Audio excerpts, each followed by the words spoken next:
erase our values, and indoctrinate our children. American history is no fairy tale. In a new Independence Day video, Democratic presidential candidate Joe Biden made no mention of the speech, but his campaign called the president negligent and divisive. The event, held before a packed, non-socially distanced crowd, comes as Trump campaign surrogate Kimberly Guilfoyle tested positive for coronavirus. Guilfoyle is the girlfriend of Donald Trump Jr., who tested negative. Both were in South Dakota for a fundraiser. Guilfoyle, who was isolated after the diagnosis, tweeted, "Thank you for all the well wishes and prayers. I feel good." Here on the South Lawn, the White House says it's observing social distancing by spacing apart seats, providing hand sanitizer and masks at tonight's tribute. Guests include frontline workers as well as members of the military and their families. Major? Nicole Killian on the South Lawn of the White House. Thank you. Around the nation, it's a very different story, with most celebrations muted or outright canceled. And as Michael George reports, this year, amid a pandemic, tradition has been shelved. That's America's Orchestra last year. But this 4th of July, the Boston Pops are silent. Their iconic fireworks spectacular canceled by the coronavirus. Keith Lockhart is the Pops conductor. This is definitely not your typical 4th of July. He's been at the helm for 25 years. Lockhart says shelving the live concert and showing a pre-taped performance is the right call. This feels like a year that we really need this concert. We really need to come together, and it's extremely frustrating to not be able to do that. Communities across the country are canceling or dialing back traditional fireworks. And Macy's replaced its spectacular with secret shows, staging 5-minute unannounced fireworks. I love 4th of July. At Rockaway Beach, New Yorkers told us it wasn't quite the same. 4th of July is a big deal for me. I get down there by the Brooklyn Bridge, so I'm gonna miss it. Yet on this 4th of July 2020, there's one tradition still happening, but in an untraditional way. I'm Judge Michelson. It's nice to meet you. These new American citizens took a drive-through oath held in a Detroit parking garage. Do you still swear or affirm? Congratulations. In Washington, among those new citizens, Janice Shinwari, a translator who saved the lives of 5 U.S. soldiers in Afghanistan. So please join me in congratulating Mr. Shinwari. New York City reopened its beaches just in time for the holiday. We've seen Parks Department staff handing out masks. And a lot of people here told us they feel good to just be out again. Most said they're happy to comply with distancing and mask guidelines. Major? Michael George, thank you. Britain's famed pubs, that's public houses for short, are back after a shutdown caused by COVID-19. The country's infection rate is dropping, but its death toll is the highest in Europe. Roxana Saberi is in London. The Greyhound greeted guests today for the first time in more than 3 months. Cheers. Too long for Kate Duffy. It's very good. It looks like it tastes good. I feel like, lockdown's left me now. But even with the lockdown easing, drinking a pint at the pub isn't like it used to be. There's now plexiglass in front of the bar, and if you want to see a menu or make an order, you have to use an app. The pub is also registering guest details on an app to trace any infections. Self-distancing when Owner Gary people O'Connell says he's following the British government's guidelines. We are allowed to have a maximum of 6 people per zone at any one time. And hair salons reopened, some at midnight. Yeah, desperate times. We have to get back. But the English city of Leicester isn't celebrating. It went back into lockdown this week after a spike in COVID-19 infections. Britain's Prime Minister Boris Johnson warns other cities could face the same fate. This government will not hesitate in putting on the brakes and reimposing restrictions. But back at the Greyhound, guests of all ages say they feel safe for now. It was nicer before we had to do all this, but it's much better having this than nothing at all. Roxana Saberi, CBS News, London. Back home, 200 million Americans are experiencing unusually high temperatures. Yes, we know it's the middle of the summer, but tomorrow temperatures will rise and feel like the mid-90s in the Midwest. Parts of Michigan and Wisconsin could see a 15 to 25 degree rise above normal, and it may get worse. By midweek, several cities can anticipate those feel-like temperatures near or in the triple digits. Straight ahead on the CBS Weekend News, how the seat back in your car may be one of its most dangerous parts. Plus, Back to the Future. In this time of social distancing, the drive-in theater roars back to life. And later, tipping the cap to the Negro Leagues, 100 years later.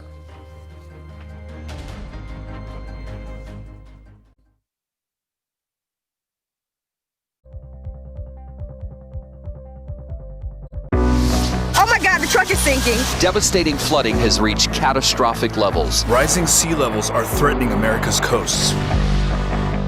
You would have to take that house and put it on stilts 10 feet tall. If the street is filled with salt water, what difference does it make how high you make your house? The concentration of the highest rental rates is exactly where the elevation is highest. This was the evidence to prove that carbon gentrification was real. Pay $1,800 in 5 days or you have to leave. Were you scared? Yes. Every single person who stood up and said, I am not paying this rent increase, received an eviction. Haitians built this place and you're getting kicked out. Yes.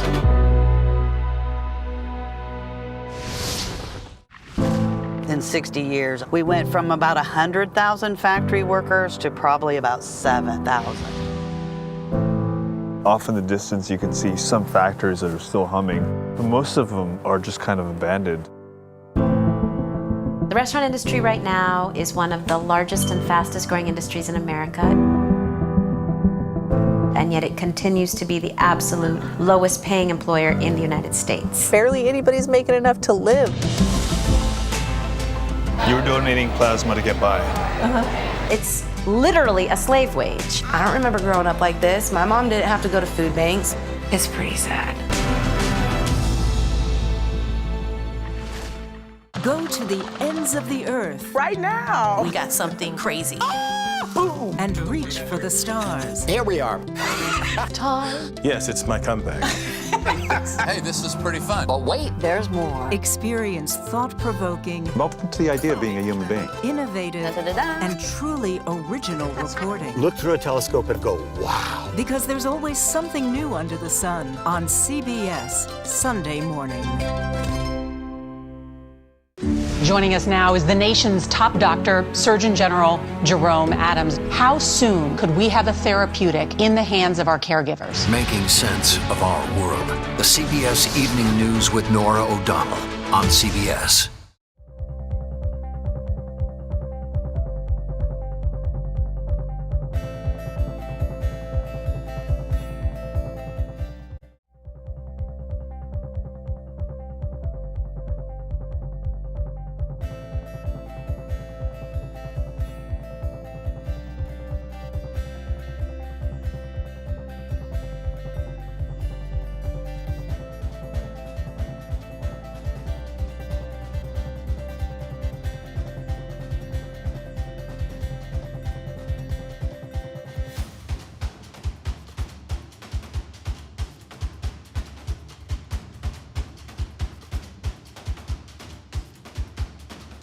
Has made today's cars and trucks safer than ever, but one component lags behind: the seat back. It can snap backward in crashes and hasn't seen a safety upgrade in decades. Our Chris Van Cleve first brought this story to light 5 years ago and has this update. 10 years after losing their 16-month-old daughter, Andy and Liz Warner still struggle with their loss. Some days are harder than others. Some days I can, get through it, and other days I get very emotional. Taylor was in a car seat behind her father in the family's minivan when they were rear-ended. Andy's seat broke, collapsing backward into Taylor, similar to what happens here in this new crash test video. Mom Liz in 2015. And it was all because of some stupid car that we thought was the safest thing we could, get for our family to protect them. Hundreds of deaths and injuries blamed on a seatback safety standard dating to the 1960s. One even this banquet chair passed. We lose, on average, 50 children a year, one a week, who die because this standard is not updated. This week, Senators Ed Markey and Richard Blumenthal introduced legislation to force automakers and the National Highway Traffic Safety Administration, or Nitsa, to strengthen seat standards within 2 years. A problem automakers have known about for decades. Nitsa declined to comment on the legislation, saying it makes data-driven decisions that advance safety when changing a regulation. Markey has been trying to change it since 2015, when our investigation first told the Warner story. CBS put the spotlight on this issue, and as a result, the spotlight is now on Nitsa and the auto manufacturers, and our goal is to make sure that we pass the legislation. A step the Warners have been fighting for. We don't want our daughter to die in vain. This bill, in helping fix this chronic problem, takes the weight off of our shoulders a little bit. A tribute to Taylor and a life-saving legacy for the little girl they lost. Chris Van Cleve, CBS News, Washington. Still ahead on the CBS Weekend News, a drive-in revival. Families search for safe entertainment during the pandemic.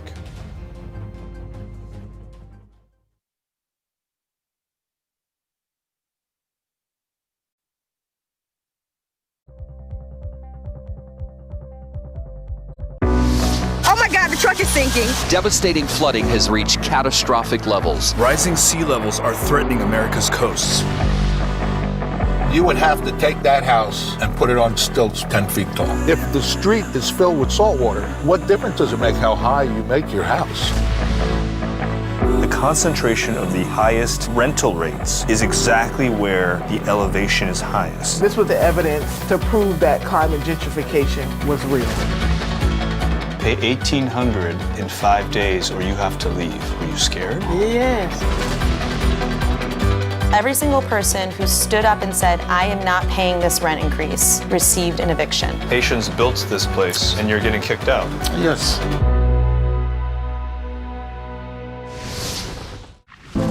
In 60 years, we went from about 100,000 factory workers to probably about 7,000. Off in the distance, you can see some factories that are still humming, but most of them are just kind of abandoned. The restaurant industry right now is one of the largest and fastest growing industries in America. And yet it continues to be the absolute lowest paying employer in the United States. Barely anybody's making enough to live. You're donating plasma to get by. It's literally a slave wage. I don't remember growing up like this. My mom didn't have to go to food banks. It's pretty sad. Go to the ends of the earth. Right now. We got something crazy.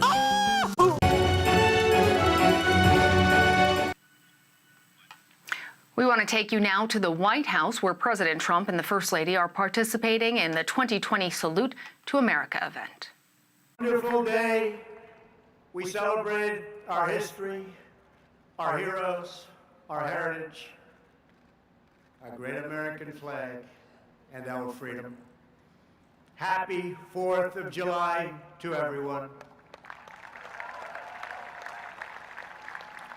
I want to thank the U.S. Army Golden Knights for that truly awe-inspiring display, tremendous talent.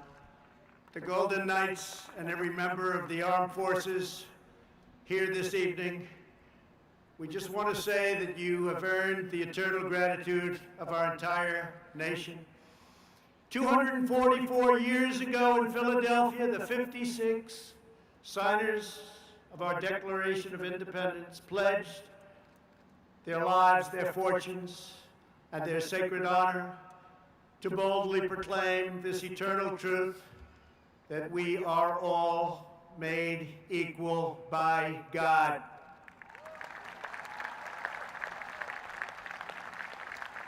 Thanks to the courage of those patriots, on July 4th, 1776, the American Republic stands today as the greatest, most exceptional, and most virtuous nation in the history of the world.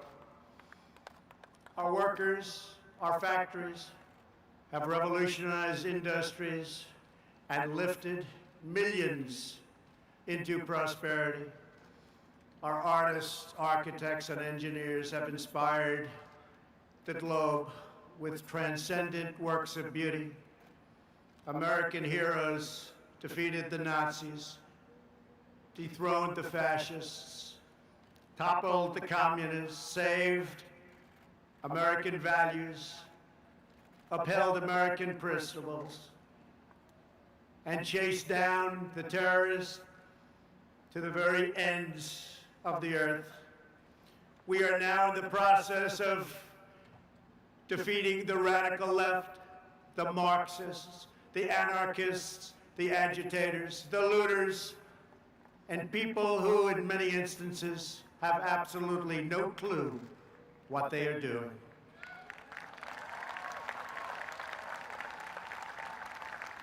Our inventors, scientists, doctors, and researchers have improved the lives of billions and billions of people all around the world. Our brave astronauts planted the American flag on the moon, and America will be the first nation to land on Mars. All Americans living today are the heirs of this magnificent legacy. We are the descendants of the most daring and courageous people ever to walk on the face of the earth.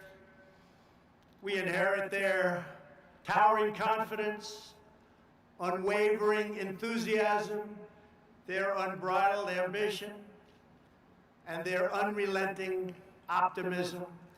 This is the untamed spirit that built this glorious nation, and this is the spirit that burns brightly within the soul of every American patriot. That is why we pay tribute to generations of American heroes whose names have etched on our monuments and memorials and in the pages of history and in the hearts of a very grateful people. We will never allow an angry mob to tear down our statues, erase our history, indoctrinate our children, or trample on our freedoms.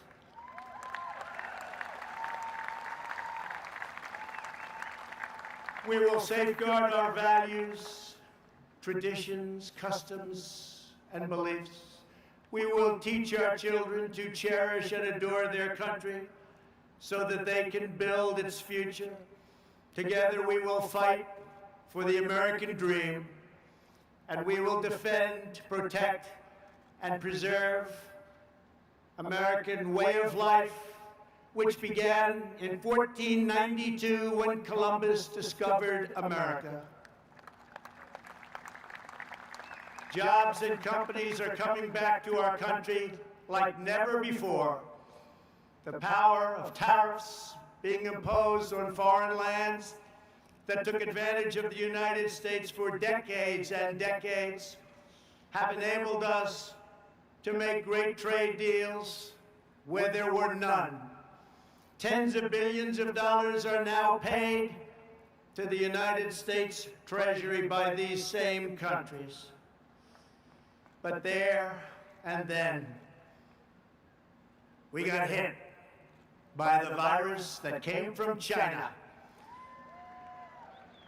And we've made a lot of progress. Our strategy is moving along well.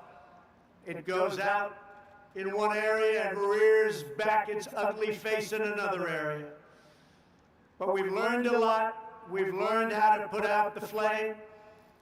We've made ventilators where there were none by the tens of thousands, to the point that we have far more than we need, and we are now distributing them to many foreign countries as a gesture of goodwill. Likewise, testing. There were no tests for a new virus, but now we have tested almost 40 million people. By so doing, we show cases, 99% of which are totally harmless, results that no other country can show, because no other country is testing that we have, not in terms of the numbers or in terms of the quality. And now, just like everything else, we have become the manufacturer on record for ventilators. We have the most and finest testing anywhere in the world. And we are producing gowns and masks and surgical equipment in our country, where heretofore it was almost exclusively made in foreign lands, in particular China, where, ironically, this virus and others came from. China's secrecy, deceptions, and cover-up allowed it to spread all over the world, 189 countries, and China must be held fully accountable.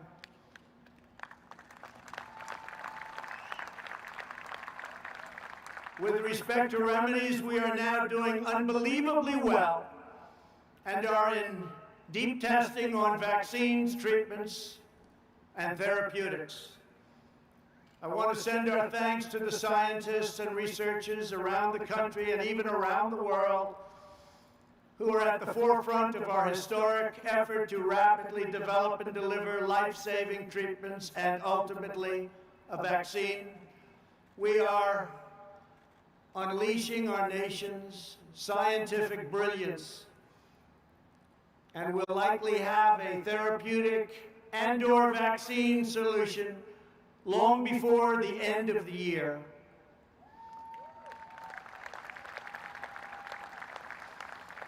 We're very grateful to be joined this evening by Americans battling on the front lines to kill the virus.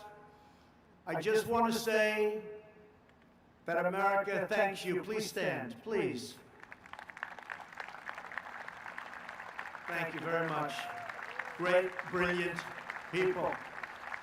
These are great and brilliant people. Thank you. And brave people.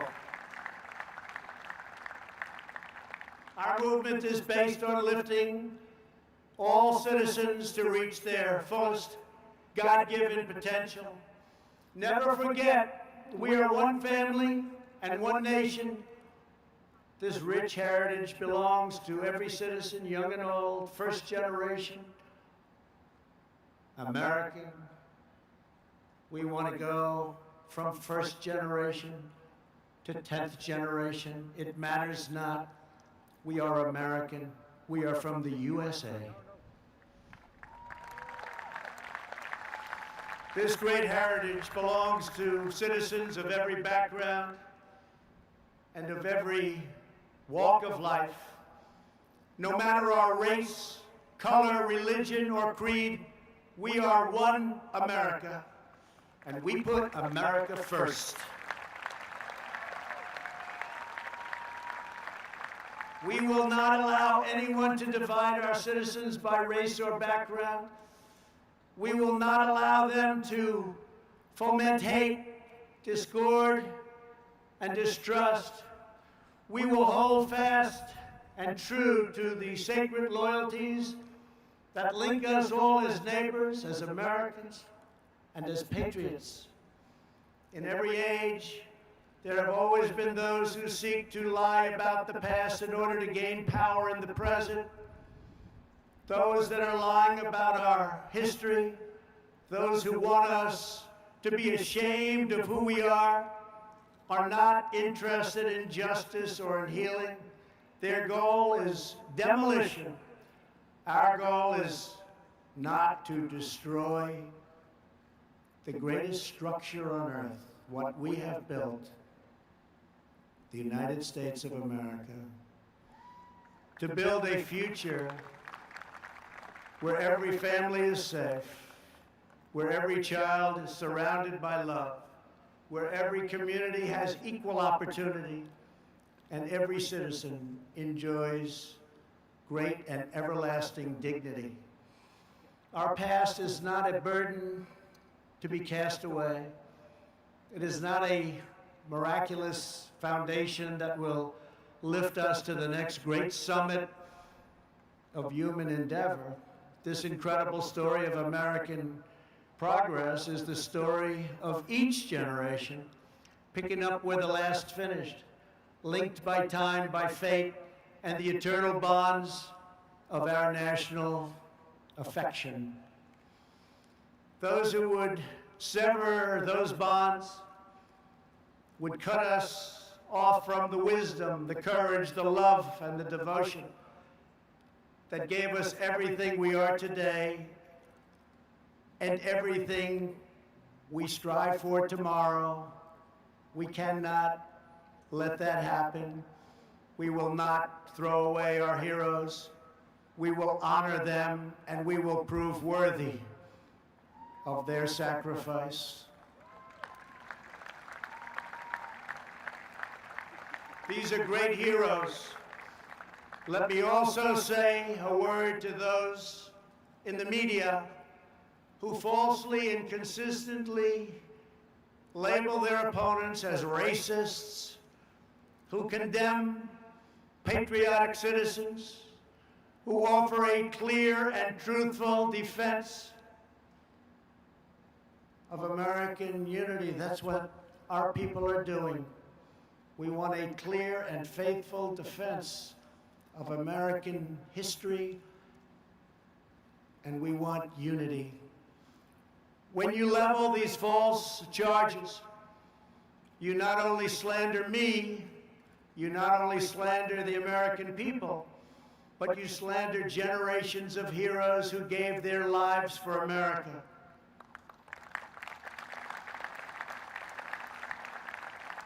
You slander people much braver and more principled than you. You're slandering the young men who raised the flag at Iwo Jima and those who perished fighting for freedom in the Civil War. You slander them. You are dishonoring their great legacy and their memory by insisting that they fought for racism and they fought for oppression. They didn't fight for those things. They fought for the exact opposite. We will not let the legacy of these heroes be tarnished by you.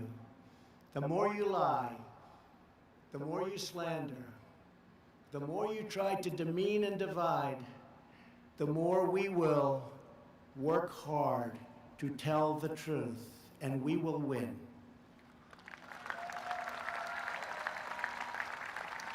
The more you lie and demean and collude, the more credibility you lose. We want to bring the country together, and a free and open media will make this task a very easy one. Our country will be united. After all, what do we all want? We want a strong military, great education, housing, low taxes, law and order. We want safety. We want equal justice. We want religious liberty. We want faith and family and living in great communities and happy communities and safe communities. And we want great jobs, and we want to be respected by the rest of the world, not taken advantage of by the rest of the world, which has gone on for decade after decade. We should all want the same thing. How can it be any different than those things? The more bitter you become, the more we will appeal to love and patriotism, and the more we will rise above your hate to build a better future for every child in our great country. To celebrate America's majestic inheritance, yesterday I signed an executive order to create a brand new monument to our most beloved icons, the National Garden of American Heroes will be a vast outdoor park that will feature the statues of the greatest Americans who have ever lived. We will honor extraordinary citizens from every community and from every place and from every part of our nation. Great men and great women, people that we can look up to forever. Families will be able to walk among the statues of titans, and we have already selected the first 30 legacies and 30 legends. And why don't we start with a man who's been very unfairly treated, who 2 years ago, 3 years ago, especially 5 or 6 years ago, people would have said it's impossible to even attempt to try and disturb his incredible legacy and success. George Washington, Thomas Jefferson, Betsy Ross, Alexander Hamilton, Benjamin Franklin, John Adams, James Madison, Dolly Madison, the great Frederick Douglass, Abraham Lincoln, Harriet Tubman, Harriet Beecher Stowe, Joshua Lawrence Chamberlain, Clara Barton, Daniel Boone, Davy Crockett, Henry Clay, Susan B. Anthony, Booker T. Washington, Orville and Wilbur Wright, who are looking down, and you're going to see some planes like you have never seen before, because we build them better than anybody in the world. Greatest Air Force, the greatest fighters, the greatest everything. You're going to be seeing something.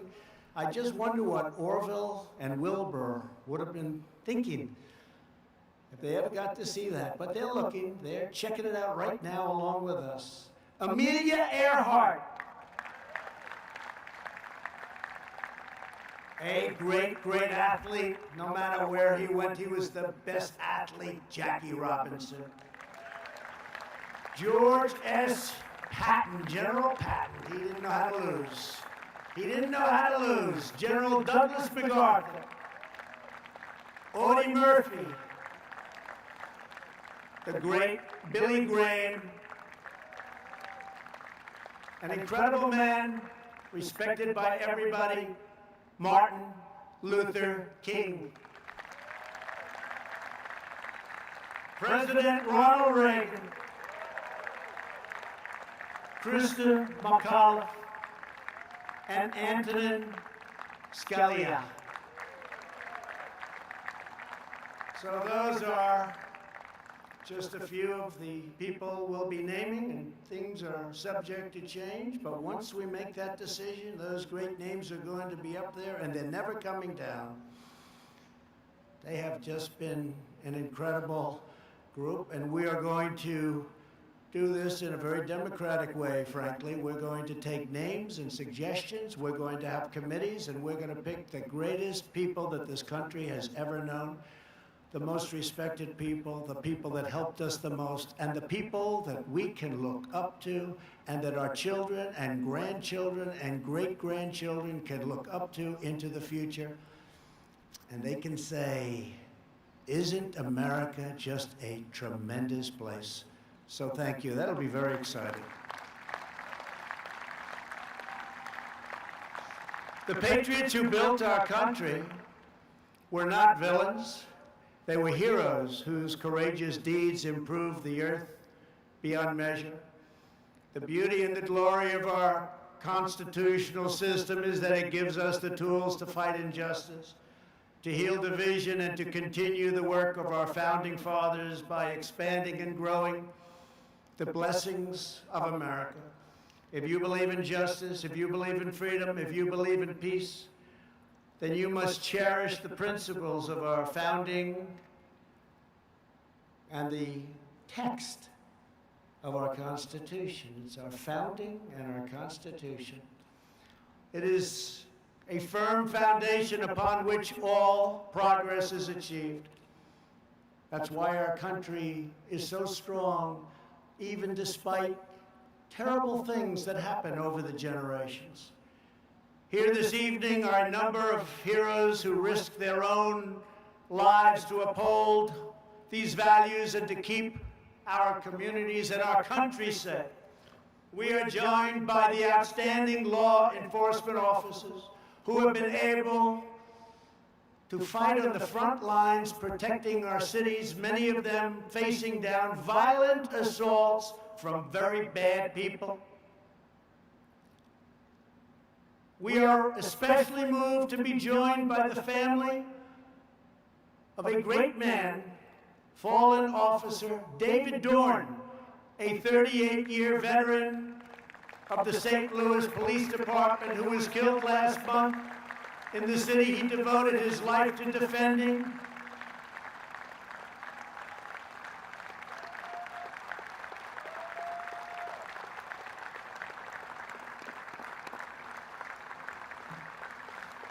And to David's great family, I want to thank you very much. The American people will always support the courageous men and women of law enforcement, and nobody embodies that better than David. Thank you very much. Please.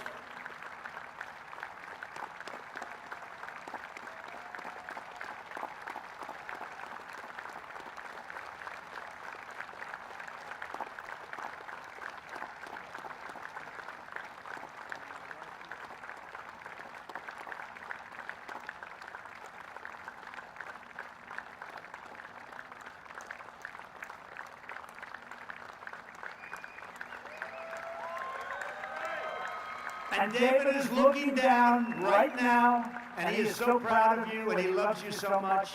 And thank you for being here. It's a great man. It's a great man. Finally, tonight, we will salute the greatness and loyalty and valor of the men and women who have defended our independence for 244 years. We will honor the amazing men and women of the United States military. Never in history has a nation used so much power to advance so much good. Battlefields across the world and here at home are marked with the gravestones of young patriots who spent their final valiant moments on this earth to secure liberty and peace. Every child should be taught the military heroes who fought and died to make us free. These are great, great people. These are great, great heroes indeed. And our greatest leaders and heroes should be recognized and even immortalized for coming generations to see. You know that. This will make our country even stronger, long into the future. In a few moments, we will bear witness to awesome aircraft representing every major military conflict over the last 75 years. These planes once launched off massive aircraft carriers in the fiercest battles of World War II. They raced through the skies of Korea's MiG Alley. They carried American warriors into the dense fields and jungles of Vietnam.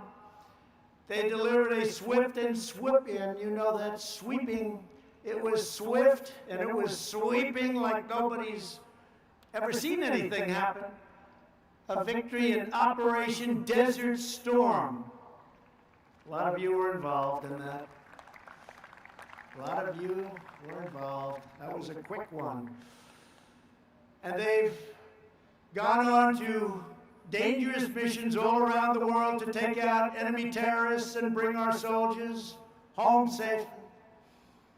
As you know, we've killed this last year the two leading terrorists of the last 10 years, al-Baghdadi and Soleimani, killed, gone, over. We have worked to fully rebuild the armed forces of the United States. No enemy on earth stands a chance. $2.5 trillion we've invested all made in the USA. We've never had anything near the power and the equipment that we have right now. We did that over the last 3 years. Everywhere these aircraft have flown, they've rained down American thunder, delivered American justice, and they have fiercely defended every square inch of American sovereignty. In their steel frames, broad wings, and roaring engines, we see the story of America's daring defiance, its soaring spirit, and undying resolve.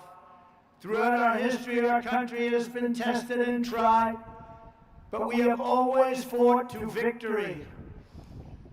Whenever our way of life has been threatened, our ancestors have responded with the same resounding answer as those first patriots who fought for independence. We are Americans, and we never back down, we never give in, and we never give up, and we will never yield defense of our nation. We love our nation.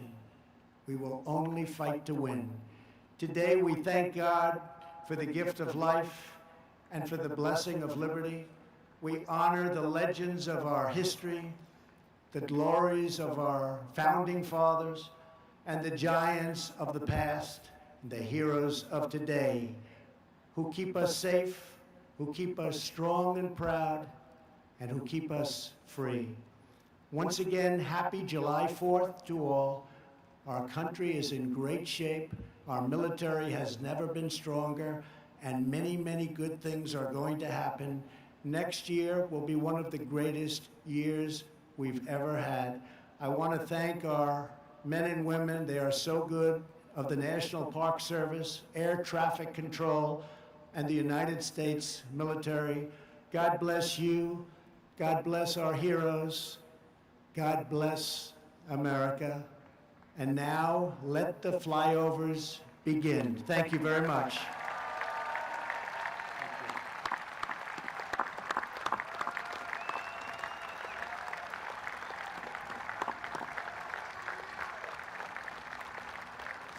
Ladies and gentlemen, please welcome world-renowned air show announcer Rob Ryder as he walks us through our salute of air power from World War II to the future. Please enjoy.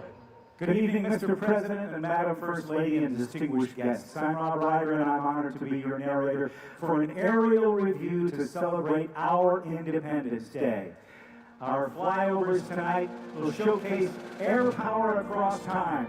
Look at the screens and look above. Representing World War II, after we were brought into World War II by the bombing of Pearl Harbor. Approaching first, two very important airplanes known as C-47s. They were the military designation for the Douglas DC-3, the airliner that changed the way America traveled. Carrying 28 paratroopers, they were also involved in the D-Day invasion, over 1,000 of them in that operation alone on June 6, 1944. Over 10,000 of these aircraft were built.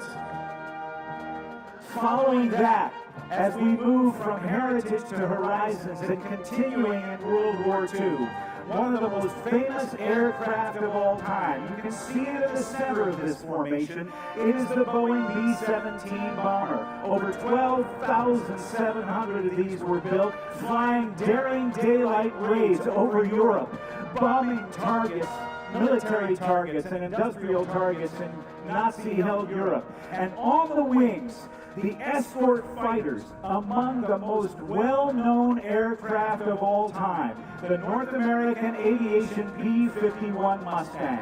Over 15,000 of those were built. They, among others, were flown by the famed Tuskegee Airmen. The Tuskegee Airmen flew 15,000 sorties in Europe and North Africa during the war, earning the name by request. The radial engines on the B-17, the V-12 liquid-cooled Rolls-Royce designed Packard-built Merlin engines powering all of those aircraft.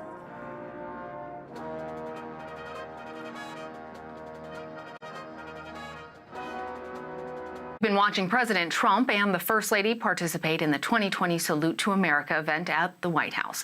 We'll have more news after a break. Stick with us. You're streaming CBSN, CBS News, always on.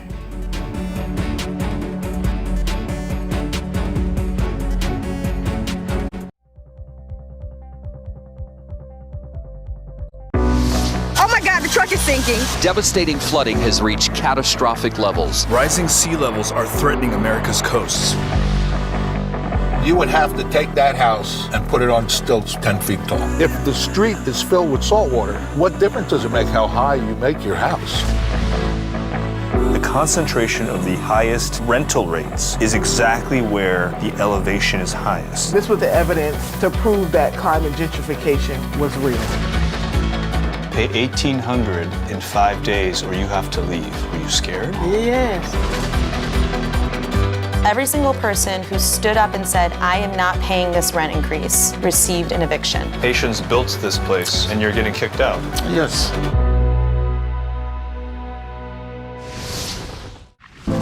In 60 years, we went from about 100,000 factory workers to probably about 7,000.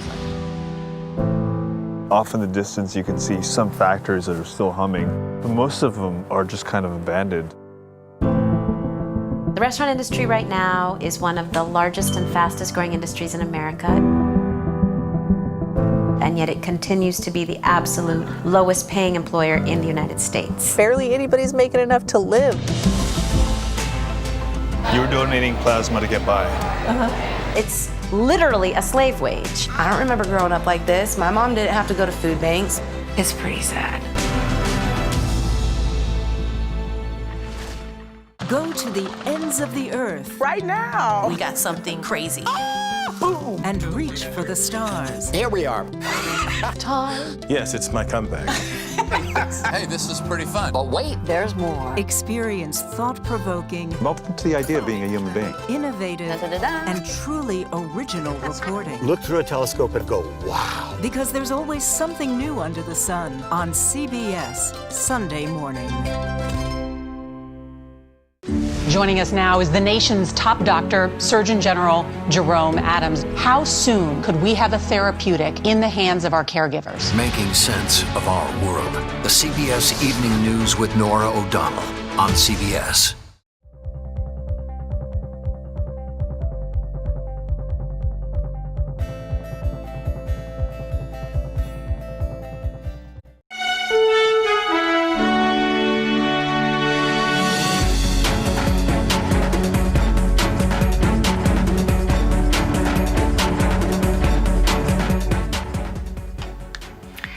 Everyone, I'm Lana Zach. Thanks for joining me on this Independence Day. America celebrated the 4th of July Saturday with familiar tributes punctuated by the coronavirus pandemic. In Colorado, National Guard pilots conducted a F-16 flyover across the state. Similar displays are set to take place up and down the East Coast. But the day has also been marked by protests. In Pittsburgh, Trump supporters held a boat parade in support of the president, which was countered by local Black Lives Matter activists. No violence was reported. And for his part, President Trump is hosting members of law enforcement, doctors, nurses, and military service members during a Salute to America event at the White House tonight. Saturday night celebration follows his Friday night event at Mount Rushmore. The president and first lady greeted nearly 7,000 spectators there. Masks were not mandatory and there was no social distancing. Doctors, including members of the White House Coronavirus Task Force, advised against holding the celebration. Nicole Killian reports.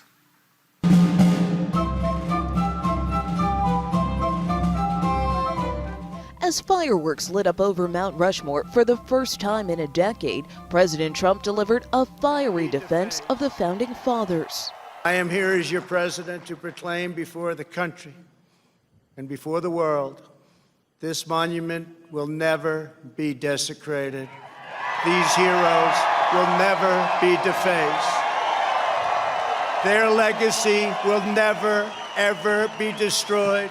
The president lashed out at protesters seeking to remove controversial historical figures from their place on pedestals. Our nation is witnessing a merciless campaign to wipe out our history, defame our heroes, erase our values, and indoctrinate our children.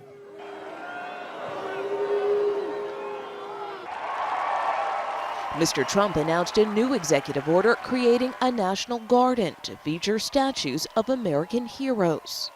We are the country of Andrew Jackson, Ulysses S. Grant, and Frederick Douglass. At the event, there was little space for social distancing. Complimentary masks, 5 to a package. Organizers offered masks, but few in the crowd put them on. November 6th, I am certain of it. And now coronavirus has entered the president's family circle. Kimberly Guilfoyle, the girlfriend of Donald Trump Jr., tested positive for the virus. The president's son tested negative. The pair were in South Dakota for a fundraiser, but sources say have not been in direct contact with the president. And Nicole Killian joins us now from the White House. Nicole, the reviews of President Trump's speech overnight are fairly negative, calling it a bleak speech, saying it's dragging the nation backwards. The New York Times says that it was a divisive culture war message. Take us through the president's speech as it was delivered. What was his message, and who was it really directed at?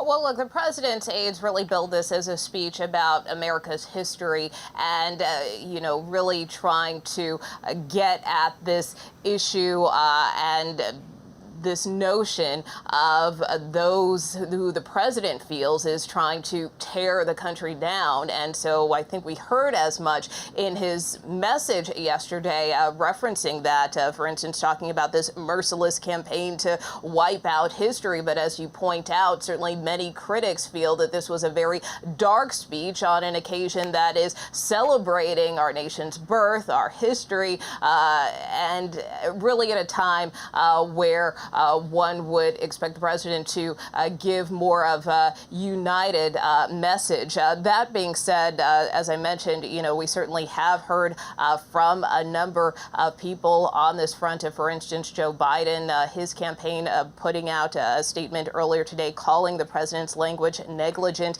and divisive. But, for the most part, the White House and the president standing by this speech. The president's been retweeting a number of highlights from the event last night. So certainly a clear divide in terms of how this message is being received.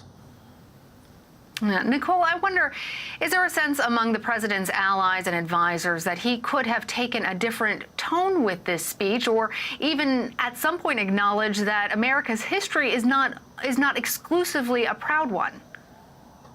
Yeah, and, as far as advisors here at the White House that we've spoken to, as I mentioned, for the most part, they are standing by the president's message and are supportive of it and feel that there are these divisions in our country that, America has to be defended in the ways that the president put forth last night. But as we discussed, certainly there are many who feel to the contrary. We did see former Vice President Joe Biden put out an Independence Day message where he didn't necessarily refer to the specific speech, but pointing out that, America does have a very mixed history, and it's one that's been of sacrifice and struggle, but also a history that we can celebrate. And so, from that standpoint, certainly the president seemed to be more focused on this notion and this idea of people who are tearing down these monuments. Certainly we have seen a lot of strong language from the president on this front, which he continued last night. We also, of course, saw the president announce this new executive order where he says he wants to create this national garden of statues of American heroes, people like Frederick Douglass and Ulysses S. Grant, Martin Luther King Jr. So again, that is the tone that the president is taking on this. We'll certainly have to see what his message will be tonight. Nicole, CBS News has confirmed that senior Trump campaign official Kimberly Guilfoyle recently tested positive for the coronavirus, as you know. She's also Donald Trump Jr.'s girlfriend. Does this raise any concerns for the president or his advisors? And does it undermine some of his messaging about the pandemic? Yeah, well, we did talk to some advisors earlier today about this, and, they said they're pretty comfortable with the protocols that the White House is taking. The White House furthermore added that, those in proximity to the president are tested on a regular basis. But certainly from an optics standpoint, it does cause some issues. I mean, we saw the president have that big rally in Tulsa a couple of weeks back, and since then we've seen a number of cases reported, including Herman Cain being the latest person, although it's not clear if he contracted the coronavirus at the rally, but still, we continue to see this drip, drip, drip of headlines of people who are attending these events and then contracting the virus. And of course, Kimberly Guilfoyle is a top surrogate of the president on his campaign, a top fundraiser. There is a video circulating online, which CBS News is working to verify, but shows her, speaking without a mask, kind of in a crowd of people, just a few days ago. And so it does raise concerns about some of the messaging that the president and the campaign has been putting forth. Certainly, we do know some campaign events have been canceled, most notably the vice president this past week. And we do know there really aren't any official rallies on the books coming up. As far as Kimberly Guilfoyle is concerned, certainly we do know that she has put out a message today saying that she is okay and thanking people for their well wishes. All right, let's shift gears to something that is very important to people all across America. President Trump signed an extension of the Paycheck Protection Program on Saturday. He's also called for a second round of stimulus checks. What more can you tell us about that, Nicole? Well, this will provide yet another infusion of cash for small businesses that have been struggling during this pandemic. As you mentioned, the president signing this earlier today. And essentially what this does is it does provide an extension for these businesses to apply for this aid. There's about $130 billion that is sitting left unused in this fund. So this does provide another infusion of cash. And as far as stimulus payments are concerned, the president did indicate earlier this week that he is open to the idea of another round of direct payments going out to Americans. It's also something that the Treasury Secretary reiterated earlier this week, but yet still we know the negotiations kind of have been moving very slowly on this front, so it's unclear, when this could happen, if it will happen, and what other components of this package will actually manifest. Lana? All right, we'll be waiting to hear. Nicole Killian, thank you and happy 4th of July. Same to you. As the U.S. celebrates its independence this weekend, officials are urging Americans to stay home to contain the coronavirus pandemic.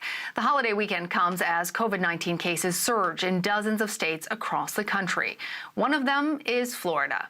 The state has once again shattered its single-day record for new cases. It reported more than 11,000 Friday, bringing its total to over 190,000. Michael George has the latest.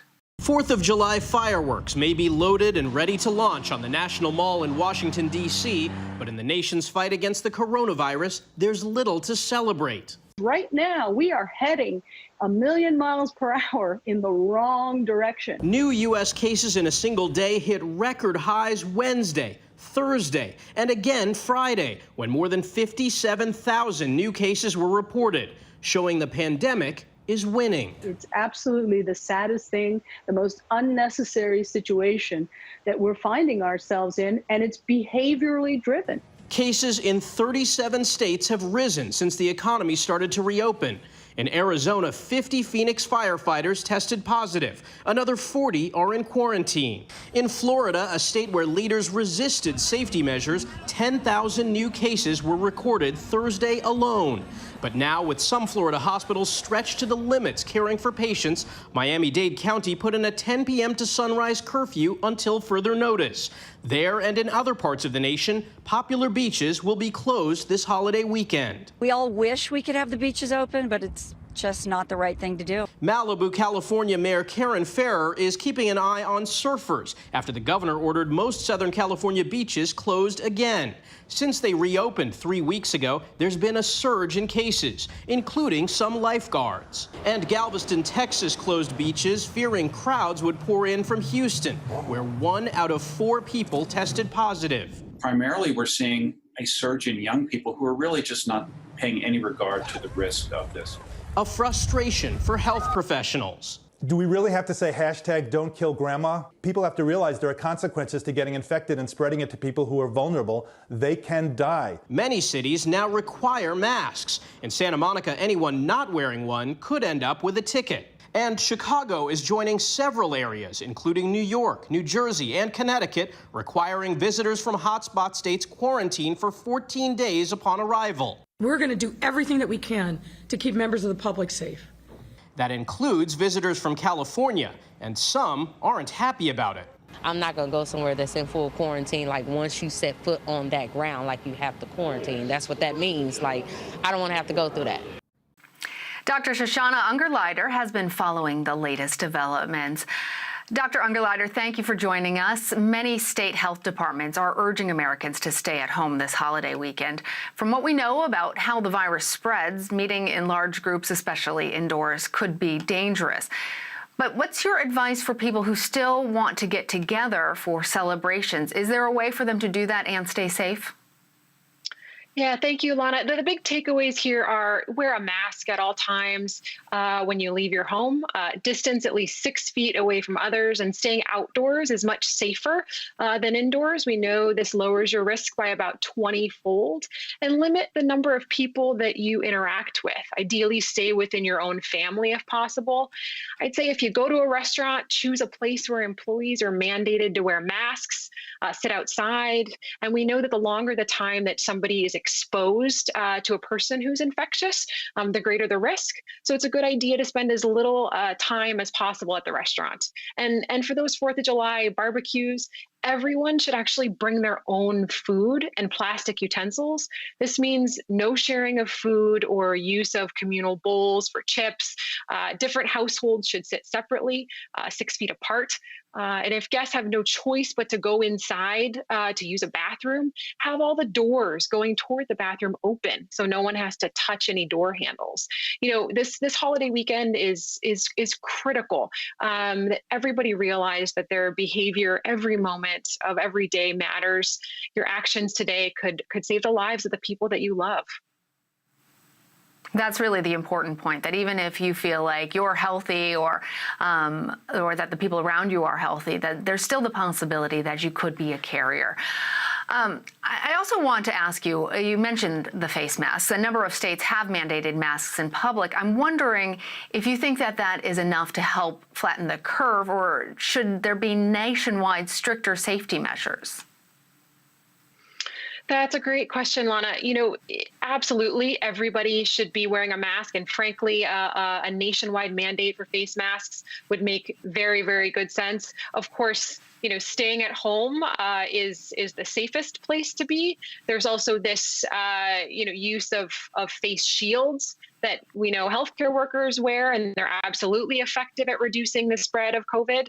Again, everybody should be wearing masks, but if you have access to a face shield, wearing it not only prevents you from spreading COVID, but also it covers your eyes and may offer more protection to the mucous membranes of your face where you might be getting infected.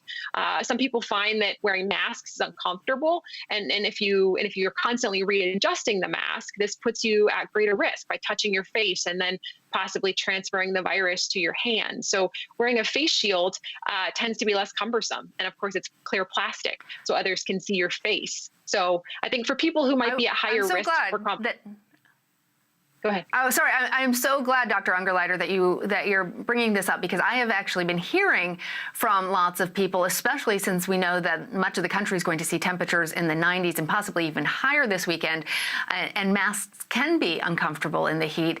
They have been wondering if it's possible to wear the face shield, that plastic shield, without the masks, even though we know that when we see healthcare workers wearing them, they have both the mask and the shield. But if just the shield is sufficient, if a person finds a mask uncomfortable, I think that there's still a lot of confusion about that. Can you clarify? Yeah, you can wear a face shield without a mask. Again, it covers your eyes, your nose, ideally comes down, over your chin and your mouth. So this is protective.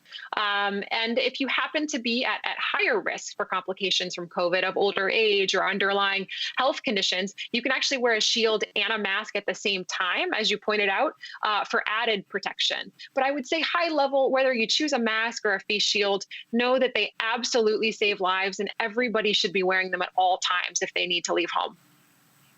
There is a new study out of Sweden that people are wondering about right now. It suggests that public immunity to COVID-19 could be more widespread than previously thought. Can you tell us, does this refer to people in specific countries or globally? And can you also let us know a little bit more about the role of T cells and how they could protect specific individuals from contracting the virus? The immune system is complex and has two main ways that it protects the body. One is through an antibody response that we've heard a lot about, and then the other through a T cell response. So this study out of Sweden looked at the T cell response of people with mild or more asymptomatic COVID, and they found that many had T cell mediated immunity, even if the person hadn't tested positively for antibodies. So this was a study, as I said, out of Sweden, but really potentially applies worldwide and is encouraging. But more research needs to be done to understand whether these T cells completely block the virus or whether they might protect an individual from getting sick, but then not stop them from carrying the virus and transmitting it to others. It's important to note that these results haven't yet been peer-reviewed, which is an important part of the scientific process. And this was a small study. So we'll need larger and longer-term studies to understand how lasting this immunity is and how these different components of COVID-19 immunity are related. Well, I know that there's a lot of research still being done and a lot of things that the medical community are still learning about this global pandemic. Dr. Shoshana Ungerleider, thank you for joining us and answering some of our questions. Thank you for having me. We're back after a break. This is CBSN, CBS News, always on.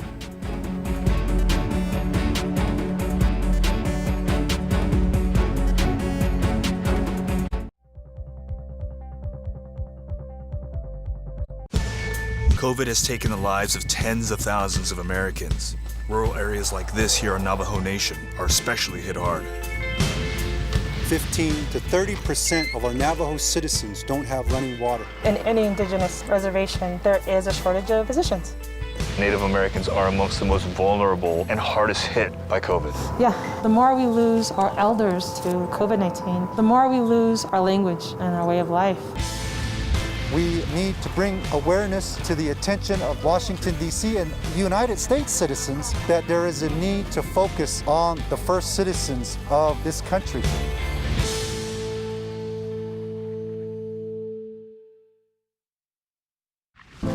In 60 years, we went from about 100,000 factory workers to probably about 7,000. Off in the distance, you can see some factories that are still humming, but most of them are just kind of abandoned. The restaurant industry right now is one of the largest and fastest growing industries in America. And yet it continues to be the absolute lowest paying employer in the United States. Barely anybody's making enough to live. You were donating plasma to get by. It's literally a slave wage. I don't remember growing up like this. My mom didn't have to go to food banks. It's pretty sad. The NFL team that represents our nation's capital could finally be ready to drop the racist name Redskins. Advocates have been trying for years to get the team to change their name and logo. Jeff Glor takes a closer look. We are underway. Despite carrying the same moniker for nearly 90 years, Washington, D.C.'s pro football team could be changing. In a statement, the team said, in light of recent events around our country and feedback from our community, the Washington Redskins are announcing the team will undergo a thorough review of the team's name. The move comes after dozens of investors reportedly sent letters to FedEx, PepsiCo, and Nike threatening to terminate their relationships with the team unless it changed its name. And now team owner Daniel Snyder appears to be backtracking on past vows to never make that change. It was amazing that we've reached this point. Andrew Brandt is the director of Villanova's Moorhead Center for Sports Law and a former NFL executive. He says other NFL owners may be nudging Snyder. We're in a different climate. We're in a different atmosphere. And these owners that had never pressured, and that may be too strong a word, Mr. Snyder to change the name of his team may be taking a different tact right now. NFL Commissioner Roger Goodell said, in the last few weeks, we have had ongoing discussions with Dan, and we're supportive of this important step. Pressure to make a name change may not be limited to the NFL. Late last night, the Cleveland Indians released a statement saying they are determining the way forward with their team name. Brandt says while support among NFL officials is there to change Washington's name, a wider review of mascots is causing some to be concerned. Here's the refrain I get. Where does it end? We may be getting into a slippery slope. The Cleveland Indians, as you heard in Jeff's piece, have also announced on Friday that they're working to determine the best path forward regarding their name. In a statement released on Twitter, the MLB team said in part, quote, "The recent unrest in our community and in our country has only underscored the need for us to keep improving as an organization on issues of social justice." The team got rid of its controversial mascot in 2018. The Native American caricature was widely seen as insensitive and racist. The mascot has not been used on the team's uniforms in the time since. The woman accused of recruiting and abusing underage girls in Jeffrey Epstein's alleged sex trafficking ring is set to face a judge next week. Ghislaine Maxwell is facing a list of charges, including illegally transporting minors and perjury. The FBI arrested her Thursday in New Hampshire, nearly a year after Epstein took his own life in jail. Maxwell is expected to be arraigned in New York's federal court in the coming days. Victims have accused her of helping Epstein run his suspected sex trafficking scheme by luring girls and sometimes abusing them herself. For more on this, let's bring in human trafficking expert and author Kimberly Melman-Orozco. Kimberly, first of all, I think these allegations are so horrific to hear for all of our viewers and everyone paying attention to this case. But sex trafficking in America is a reality. Even before we get into the specifics of Maxwell and Epstein, can you tell us about how widespread this problem is and how people can help? Not only is it extremely widespread, but traffickers generally enjoy a great amount of impunity in committing their crimes. So it isn't something isolated to the uber rich like Mr. Epstein, but traffickers in general oftentimes aren't caught, they aren't prosecuted, and their convictions do not land them sentences that are equivalent to the severity of their crime. But as far as the prevalence, it's very hard to really say how prevalent it is because of the clandestine nature. It's often extremely underreported, and we don't see as many cases coming through the criminal justice system landing those convictions. And how can people who are moved to help when they hear about this horrific story do something to contribute? I think it's imperative for them to lobby their legislators for change that actually helps us protect victims, prevent these crimes, and facilitate the prosecution of offenders. I know that in the United States, there's estimated to be hundreds of thousands of victims, but the number of dedicated beds that we have for survivor shelters and the services that they have available for when they are, if and when they are rescued, is very far and few in between. So if they do have a local organization that provides direct services to survivors, which include, helping them get back on their feet, providing shelter, providing vocational assistance, provide them with legal assistance. I think volunteering with those organizations, donating to those organizations, but also just lobbying for change so that we can prevent these crimes from happening in the first place. And when and if a trafficker is caught, have the tools in place for law enforcement, for prosecutors to land convictions that result in substantial amount of times in prison.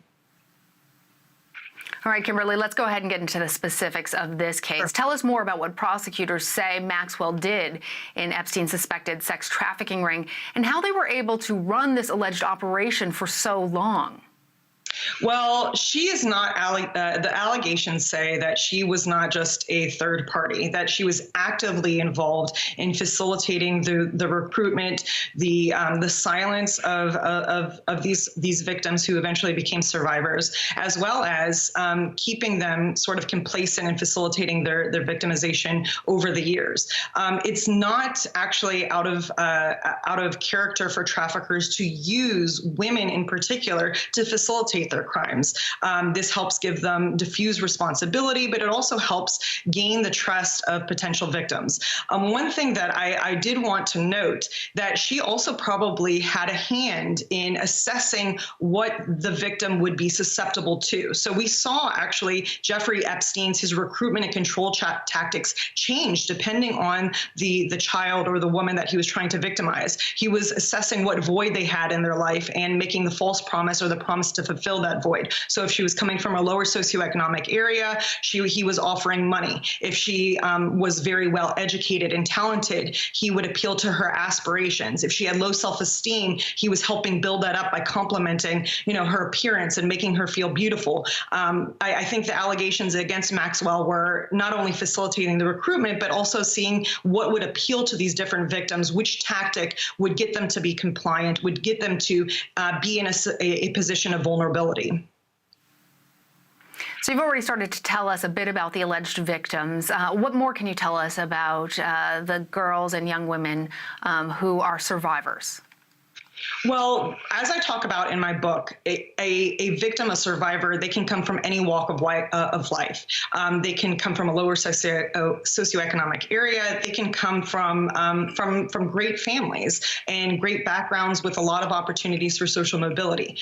It really just, it runs the gamut. They can come from anywhere, but a trafficker is essentially looking for what she has missing in her life and making the false promise to fulfill that need. And so I base the susceptibility off of Maslow's hierarchy of needs, and a trafficker is looking for what voids she has in that area. And Mr. Epstein was no different in that regard. He was looking for what he can make a false promise he can to give her to get her into a susceptible position.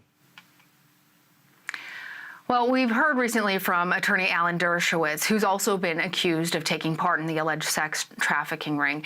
He wrote a piece Friday asking people to keep an open mind about Maxwell and slammed the recent Netflix documentary about the couple.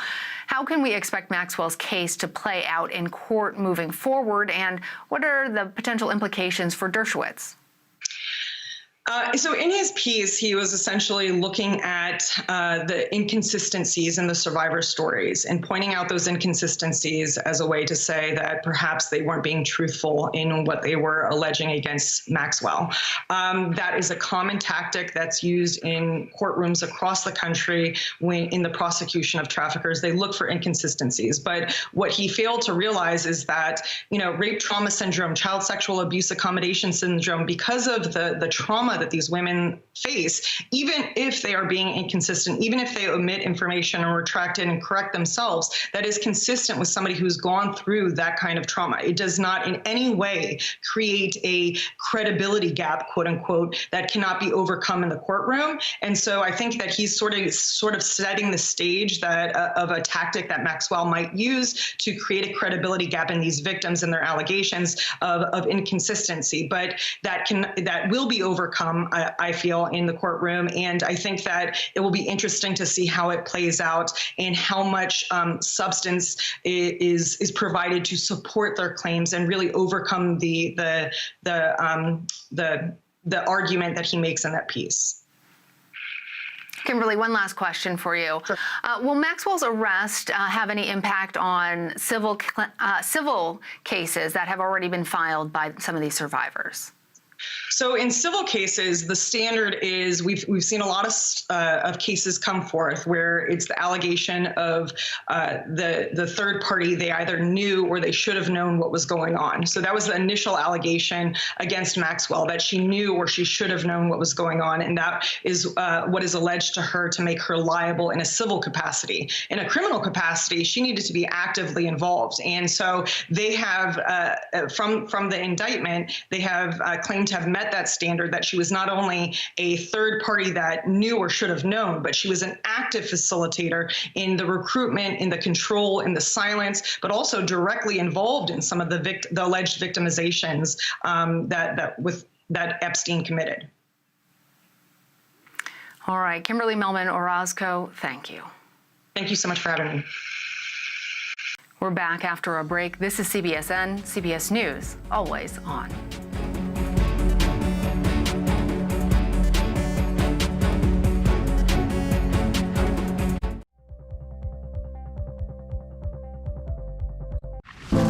In 60 years, we went from about 100,000 factory workers to probably about 7,000.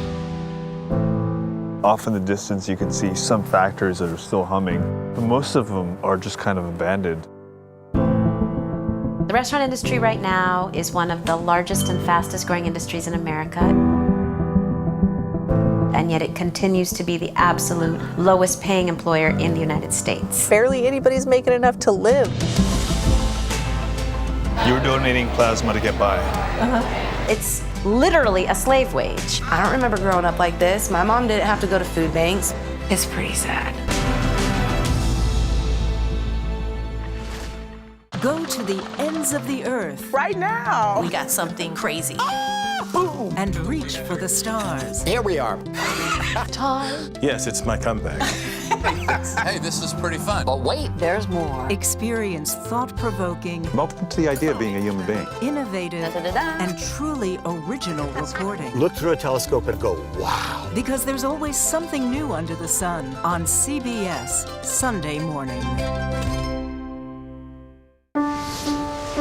How do we put this in perspective about how worried we should be? We're going to share the newest numbers and critical information on the outbreak. Vladimir Duthier is tracking the plight of the restaurant business. Vlad?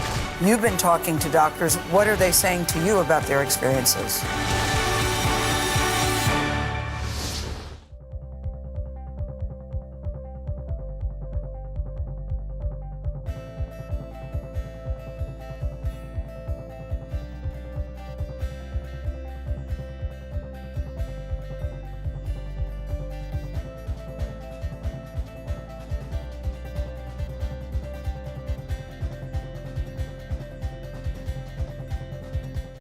Join Gail, Anthony, and Tony every morning on CBS This Morning. The CBS Evening News with Norah O'Donnell on CBS.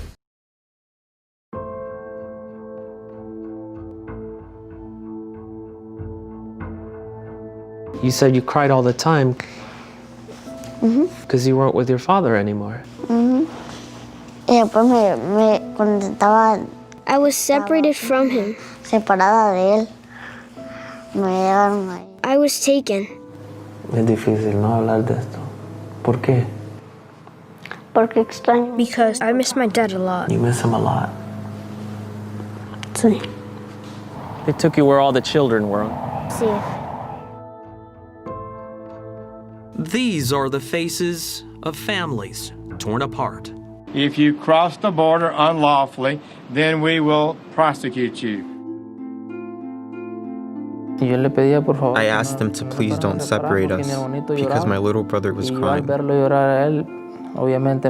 And seeing him cry destroyed me and made me cry too. Then I didn't see him again. When separation of children and parents started as a systematic policy, you just see shock, you see pain, you see terror, you see desperation. These are today's immigrants, 4 families caught in a web of policy and politics. Zero tolerance for criminal aliens. Zero. United States, if you break the law, you go to jail and you're separated from your family. Shouldn't be any different for illegal immigrants. It was extremely hard to explain to my son what was happening to him. Tu papá, was he able to say bye to you? Did he explain what was happening? No. On the video call with my daughter, she couldn't speak. Because she was just crying. I felt she was crying. tears of blood. You know, your kids are the most important thing in life. God gives you children, and you have to fight for them.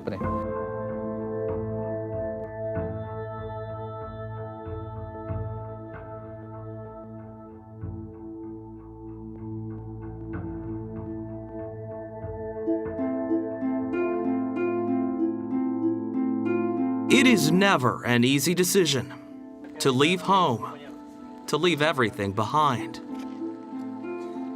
So far in 2019, some 700,000 people have headed for the southern border of the United States. Increasingly, they are families fleeing the dangers of Central America. Family after family, they put their lives on the line, they say, to protect their children. His father was murdered when he was 5 years old. So your young son's father was killed by the gangs? Susana was raising her 7-year-old daughter Lisi and 10-year-old son Lenny in El Salvador, a country with one of the highest murder rates in the world. The situation is difficult because of the gangs. There are so many of them. Even children are getting recruited. Last year, Susana says she became frightened for Lenny because of what he witnessed while out for a walk. At that moment, he was passing by when a few men were on their way to murder someone. He told me their faces were covered with masks. They were masked. They had weapons. And you know witnesses get killed too. I was very scared. That's why we talked and we decided to come. And so in the spring of 2018, Susana left her job as a health worker. She, Lenny, Lisi, and Lisi's father fled El Salvador, taking to the unforgiving road, joining other migrants, 8 days and nights, by car and by bus, for the journey of a lifetime. Susana has no pictures of what would happen over the coming weeks, so we've reconstructed her journey. You knew that it was going to be a dangerous journey. Susana says their money was stolen. They went days without food, and they were in constant fear Lenny and Lisi would be kidnapped. Pero no les pasó? No, gracias a That did Dios not que happen. no. Like many others, to guide and protect them, they hired human smugglers known as coyotes. But they pose dangers as well. When you get to the end, you need to have all your money. And if you don't, they'll leave you. They'll kill you. They'll make you disappear. When Susana's family finally reached the U.S. border, they faced yet a new set of dangers. You crossed through the Rio Grande. Last year, the U.S. government started limiting how many people can apply for asylum at the official ports of entry. Now, many say their only choice is to cross the river or the barren terrain. Not everyone makes it alive. In 2018, 283 migrants died trying to cross the southern border. Where did you come through? It's called McAllen. McAllen, Texas. That night, Susana says she and her son were taken to cross with a group of 15. The coyotes told Lisi and her dad to wait and cross a few days later. Mother and son boarded the crowded raft. And when I crossed the river with him, I thought, my God, how am I going to do this with my son? Because the raft was deflating. And I was holding on to him. They struggled to the United States shore of the Great River.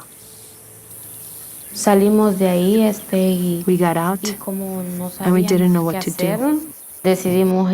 So we just went to the left side, and we walked. And we walked until we found a car. Just like these migrants did. The vast majority of them seek out the Border Patrol agents. They're not trying to hide. They look for them to try to